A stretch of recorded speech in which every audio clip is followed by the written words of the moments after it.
Shalom sahabat-sahabat firman kehidupan. Bagaimana kabar saudara hari ini?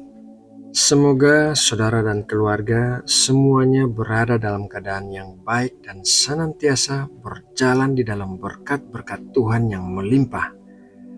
Sahabatku, mari kita berdoa sebelum mendengarkan firman Tuhan. Ya Tuhan, kami bersyukur atas kesempatan untuk mendengarkan firman-Mu.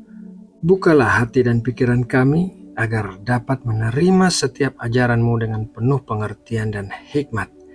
Kiranya Roh Kudus memimpin kami untuk memahami kebenaran firman-Mu dan menerapkannya dalam hidup kami sehari-hari.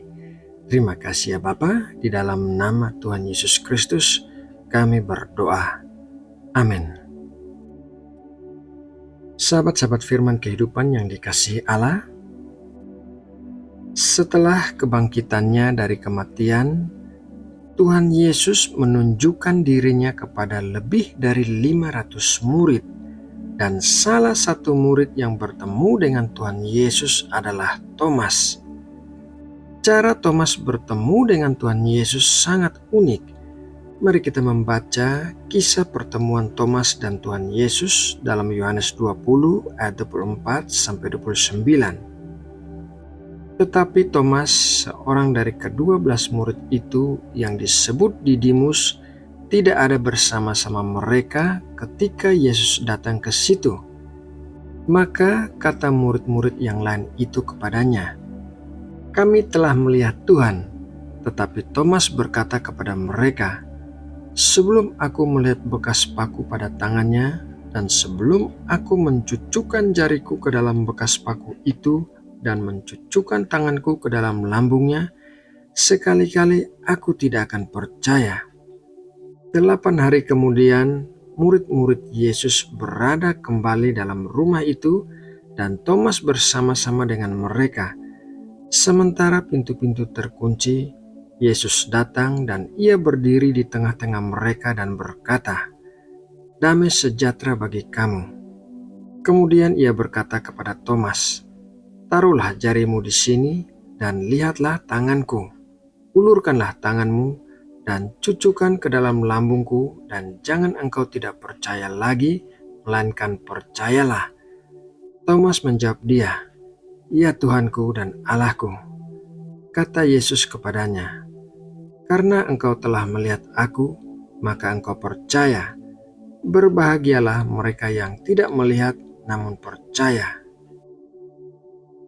Tuhan Yesus tidak datang kepada Thomas dengan teguran karena tidak mempercayai kebangkitannya, melainkan Tuhan Yesus datang kepada Thomas dengan memperlihatkan bekas luka-lukanya yang didapatkan Tuhan Yesus akibat peristiwa penyaliban.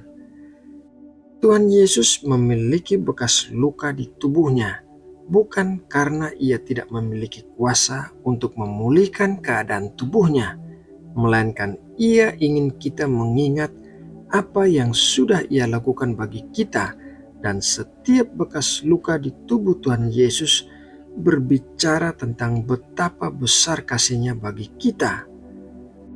Sahabat firman kehidupan yang dikasihi Allah, setiap orang pasti memiliki luka emosional di dalam hatinya yang disebabkan oleh orang lain, dan seringkali luka-luka ini disembunyikan begitu dalam sehingga sukar untuk disembuhkan.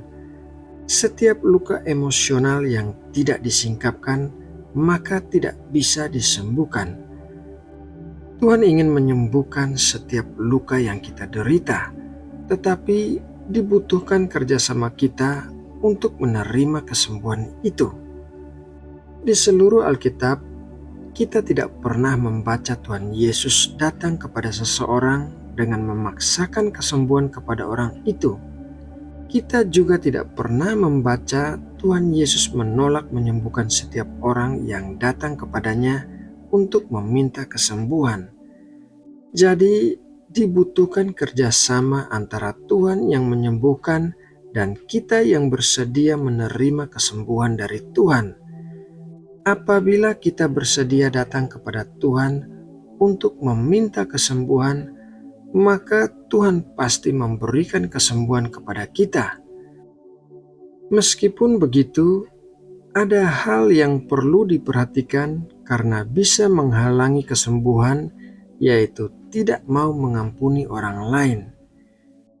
Kita baca di dalam Roma 12 ayat 17. Janganlah membalas kejahatan dengan kejahatan. Lakukanlah apa yang baik bagi semua orang.